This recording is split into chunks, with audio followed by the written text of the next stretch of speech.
for mema obi biara akwaba de enchira sonko ena ema obi biara nimde news ena waso egusu yensa no yemonwura ensem no emo and Benghazi for pictures me no na me dey send no egusu. These are pictures are viral on social media. At the time we were getting ready to start the show, apparently the member of parliament for Aguna West constituency, picture yes. Yeah, making rounds. Yes. What's the story behind picture way? In fact, the information some people are telling us is that Cinthia Morrison may have withdrawn a candidate as an independent candidate, but we don't have confirmation. You need confirmation. We tried to get the majority leadership to get us information. They would not allow us. But Cinthia Morrison was in parliament. No majority office. In fact, picture here or social media. That is the majority leader. Where Afenyomark office, no. Yes. And that is where he met, he spoke with Kennedy Agyapong and other persons. Yeah. They tried to have some back and forth on that. And so that is the information we are getting. But we have no confirmation yet. But that confirmation will come when she sent an official letter to the Electoral Commission. So I withdraw the decision.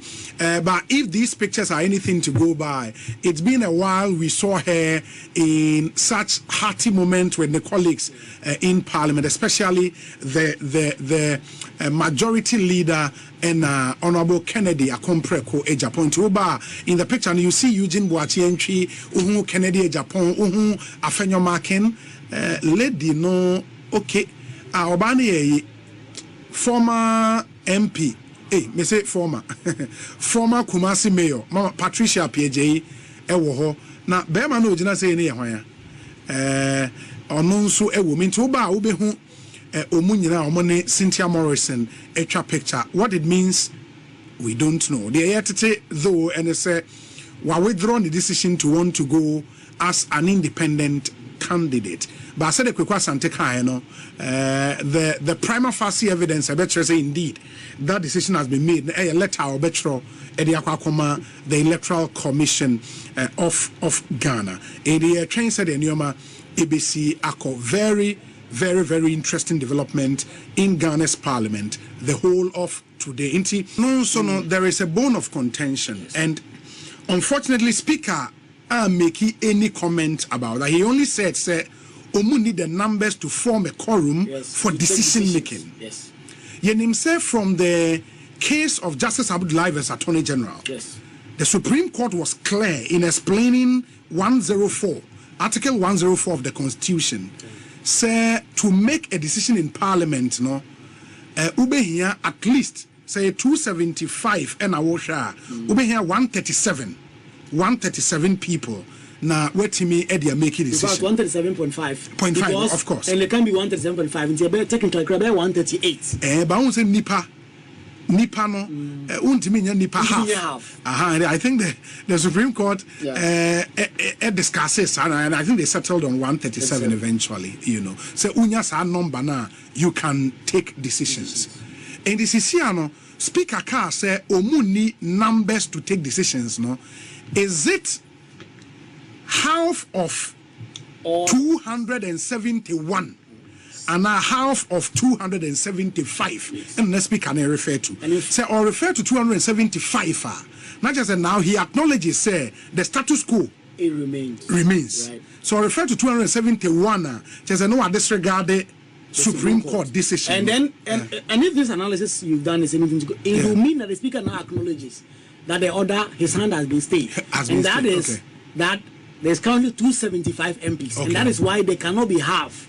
At least half of all MPs, 137, for the House to proceed to do business. But these are questions the Speaker of Parliament himself would have to answer, because he left a lot of things very vague, for obvious reasons, so that it's left for interpretation in terms of what other persons. And one other thing, so they say was even though na minority for no akwatena majority side, led by Dr. Casey Lato Forson. Speaker make comment be say why are they sitting there and moving through on more original place? Or make comment be sir. He did not. In fact, one would say maybe he took parliamentary notice, but he did not say anything about that. He just came in, they said the prayers, they said the pledge, and then he zoomed right into his official formal communication to the House. And so he did not say anything about majority, minority, why are these people. In fact, he did not even allude to the majority MPs who have decided to boycott sitting as of this moment. He did not even allude to them. Although just 10-15 minutes prior to that, he had met Alexander Afenyo-Markin and his leadership. They had a conversation. And in fact, the kind of indication we are getting in that meeting was that the Speaker of Parliament said he cannot tell MPs to go and sit here or there. And information when you're from some meeting. In fact, that was part of the reason why the majority MP said, we will not come and sit on the minority side, as that will be a tacit endorsement or acknowledgement that we have become the minority. So because of that, they also left. And that is the information I'm getting from some highly placed sources and some persons who were in that meeting. So he just zoomed in and then did this analysis on the fact that they did not have a quorum to take decisions. And then he said that on the basis of that, he's adjourning Parliament indefinitely. And this particular meeting, he has suspended it, adjourned the House indefinitely. It says there will continue to be talks. When there's any agreement, and the House will have to come back, they will do so. It will mean that a lot of key government business, or 2 Supreme Court judges, their fate is now unknown.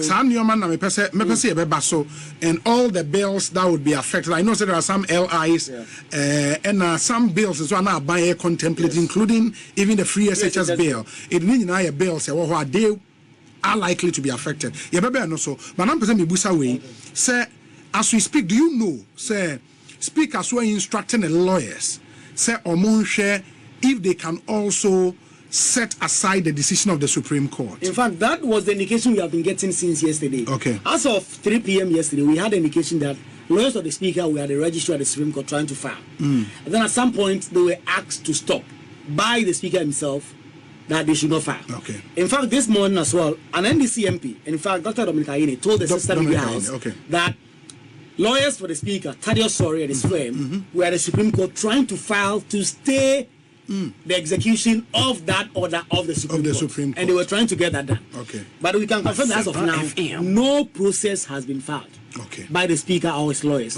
It will mean that the 7 days the Supreme Court gave them to file their statement of case in relation to substantive matter is counting up until Thursday. Then that will kick in, and then next week they would have to file the memorandum of issues, and then the case will have to be dealt with. But as of now, we can confirm, say, Speaker and the lawyers and filing any application in court, they have not filed any process at all as regards to the order that the court made.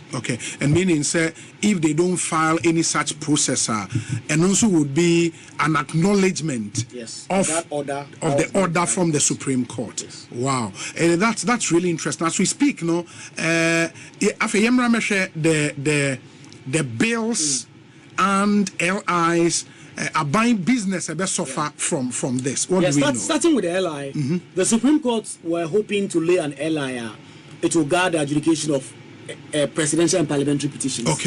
And we know that when it comes to LI, they would have to go through 21 sitting days. As we speak, it's almost looking uncertain. Unless Parliament decides when they come back, whatever time they come back, to do a lot of sacrifice and sit to get that LI to mature. So there is that. There's another LI that the Electoral Commission wanted to also lay as regards to the 7th December election. That is also now on ice. When you come to bills, there's the free SHS bill. There is the EPA bill, a very key in terms of the IMF conditionality that was set for us. That has been reaffirmed several times by the majority leadership. Then there is the matter of LI 2462 or Mampinika so and we expected that it would be revoked last week. The amount for mining in forest reserves. They wanted to revoke it, but the whole of last week there was a lot of political issues. That LI did never come up to the floor, even though the AG had written to the Clerk of Parliament said the LI was ready and they were ready to do business, but it wasn't late. The expectation was that this week they would do something on it. That is also not going to happen because of the current suspension of the House. So when you look at some of those bills, those are the key ones. But there's also $250 million. $250 million. That is the Ghana Financial Stability Project. $250 million. Parliament approved. That is also on ice now. There's also a matter of about $350 million worth of tax waivers, and also is currently on ice. That is also not being dealt with. And in fact, the majority side have been trying to get that through, but because they have not even gotten some of their members to support it, that is why they have been struggling. That is also on ice. And then finally, the matter of the Supreme Court nominees, 2 of them who were nominated by the president. The appointment committee have vetted them. The report, we understand, is ready. But because of this, the report has not even been laid. And then finally, the vote on appropriation. The budget for 2024, just the first quarter of next year, so that when the substantive budget. But for the first quarter, the finance minister, Dr. Mohamed Amin Adam, was expected to come at the start of November to present a budget, the vote on a vote in lieu of appropriation for 2025 first quarter. Yes. But given what we have now, that is also suspect. And there are concerns that if you don't deal with this as soon as possible, you can have a government shutdown